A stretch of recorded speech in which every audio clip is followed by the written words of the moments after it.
In this video, I'm going to discuss the best tools to help you create and sell your courses online. All right, so the first tool is for research. So before you can start creating your course, you need to first know if there is a demand for that particular course. So the tool that I use, and this is absolutely free, is Google Trends. Let's check it out. All right, so over here we're on Google Trends. So what you do is you first type in your keyword here. So let's say you want to create a course about baking. So let's see what comes out here. So baking, you hit search, and this now will give you a graph pretty much showing you the trends of what is happening around baking. So this is a very good indication to see if the course you're going to create is on the upward trend or if it's consistent. But if you see it going down, maybe that's something that you really want to stay away from. All right, so let's try another search term. So let's say you want to take a look at yoga, for example. So let's go in and type in yoga, and now this again will give us an idea. So as you can see here, it's pretty consistent. Now, what you can also do is to take a look and see the trends over time. So you can come over here. So this is just showing us the past 12 months. So if you come over here, this can show you the past 5 years. So now let's see what happens. So we can see here, this is pretty consistent. You know, the demand has always been there. So this is a topic that you may want to choose. So now let me show you something which has a downward spiral. So let's head over here now to Google Trends. And this time I am going to add fidget spinners. So let's say you want to do something around fidget spinners.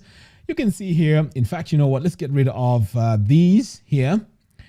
And that will now show us this graph in a much better way. So now that I've removed these two, we can tend to take a look here. So you can see this was very popular around 2017, and basically it's just gone dead. So as you can see, this is an example of something that really had a spike, really excitement over a short period of time, and then it just died off. So you really want to use Google Trends to really see if what course you want to create has a trend, or if it's pretty much, you know, in demand across a long period of time. All right, let's move on to the next item, and that is planning. So in order for you to start planning, you can either use paper. So in my case, I have paper everywhere. I really hate using paper.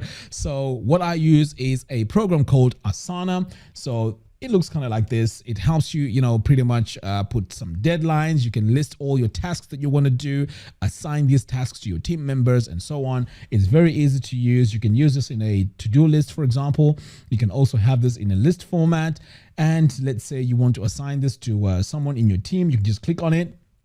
And of course, here, this is unassigned. So if you click here, I can assign this to myself and add a due date. So let's say the due date is tomorrow. So as you can see, this is really, really cool. Now, once you've added all this, you can always come over here and click here to say that you've done the task. So as you can see, this is a very, very powerful tool to plan and sort out all your courses. And this is absolutely free. Okay, let's move on to the next item, and that is photos. So when it comes to photos, photos are very, very important.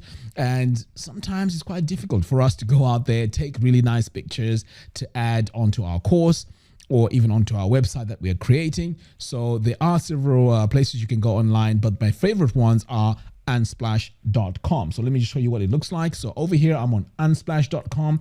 So let's say you want to look for pictures to do with yoga. So we can just search for yoga, and you can see here all the images come up. And these are really nice images. Some of these are taken by professionals. And as you can see here, the quality is great. The lighting is great. And let's say you want to look for something around baking. And again, you can just type it over here, and this will show you all your images. So you can see here, this is where they're mixing the dough. And you also have, you know, cakes. You also have all sorts of things around baking. So this image here is really good. Now, there's also another one here called pixabay.com. Pretty much it's similar. You can just search for your images here. So let's say it's baking again. And you can see here, these are beautiful images. And the good thing about these images is you can use all these images. They are royalty free. You don't pay anything for them, but you just credit the person that has taken the pictures, and pretty much that's it. So this will save you a lot of money. All right, so let's move on to the next thing, and this is one of my favorite, and it's gear, and this is where a lot of people get things wrong. So when it comes to gear, you're going to need to record yourself on camera. So there's several ways you could do this. If you want to go the budget way, there's a webcam called the Logitech C920. I think I'll add this image so you can see it. So this is the webcam that you need to use. If you're on a budget, you just connect it onto your USB and it is really good. If you want to step up your budget, I have a DSLR, and this is a camera, like a proper camera you use to take photos. I've connected it in such a way that I'm using it as a webcam. So there are a few things that you may need to consider here, and that is you need to connect this to your laptop, but this doesn't connect straight. So you need a separate device called a cam link. So what the cam link does is it converts the signal from the camera and it sends it onto your computer, and this will show up as a webcam. And this is how you get a quality image like this. But it doesn't necessarily mean that if you have a DSLR setup, this makes you have a better course. No, it's the content of the course, how you present, and so on. So this is what you can use to record yourself.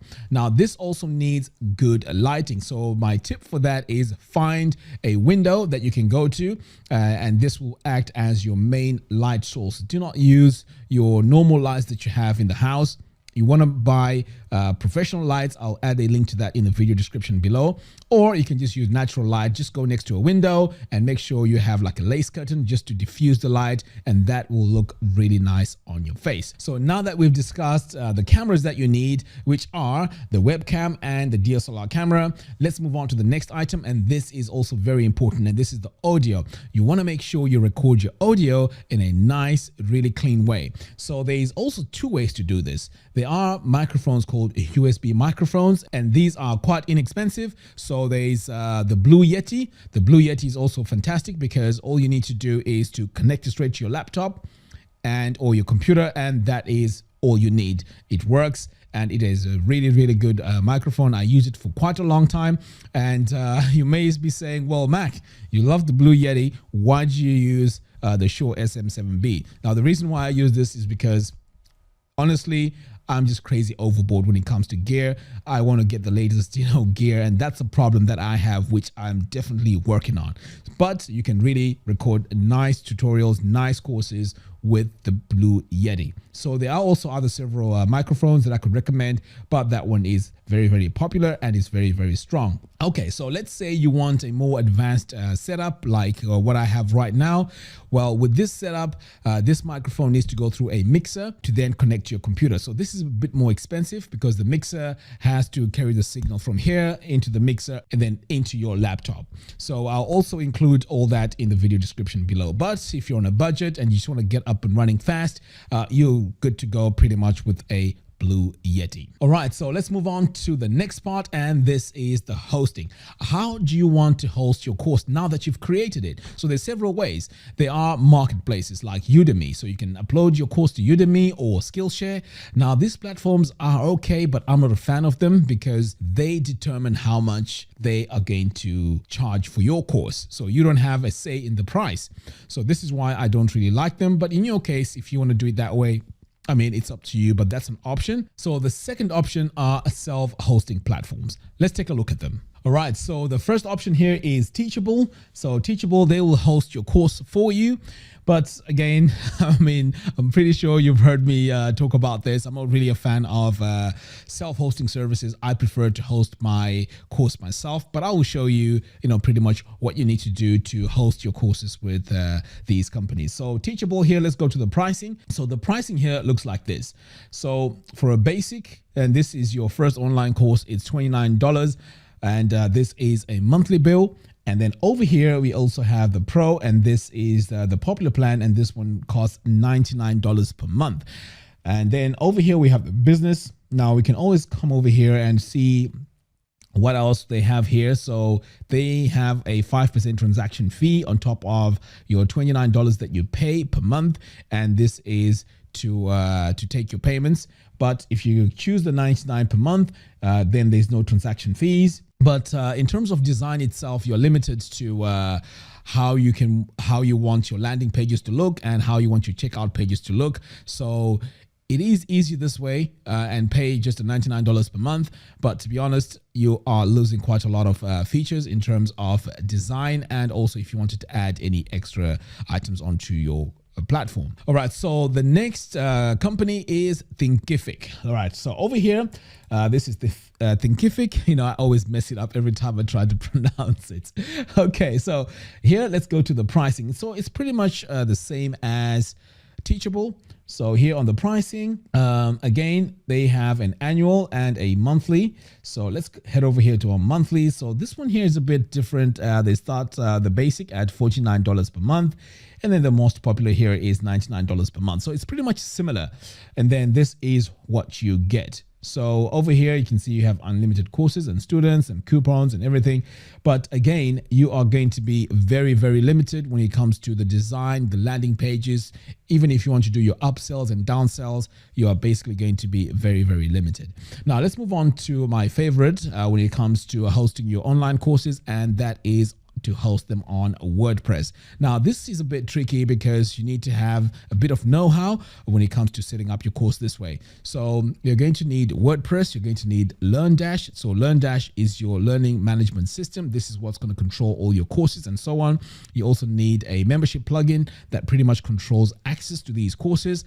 And I use Wishlist Member. And then you're also going to need a software that does your upsells and downsells and your checkout pages. I use Cutflows for this. So I have some courses that can teach you how to put all this together, just in case you may want to go the WordPress route. If you purchase it using my affiliate link, I will give you a bonus, which is the course that teaches you how to use that particular plugin or software. All right, guys, so these are the best tools that I recommend if you want to get up and running with creating online courses. If you have any more questions, please let me know in the comments box below. Until next time, thanks for watching, and I'll see you in the next video. Take care.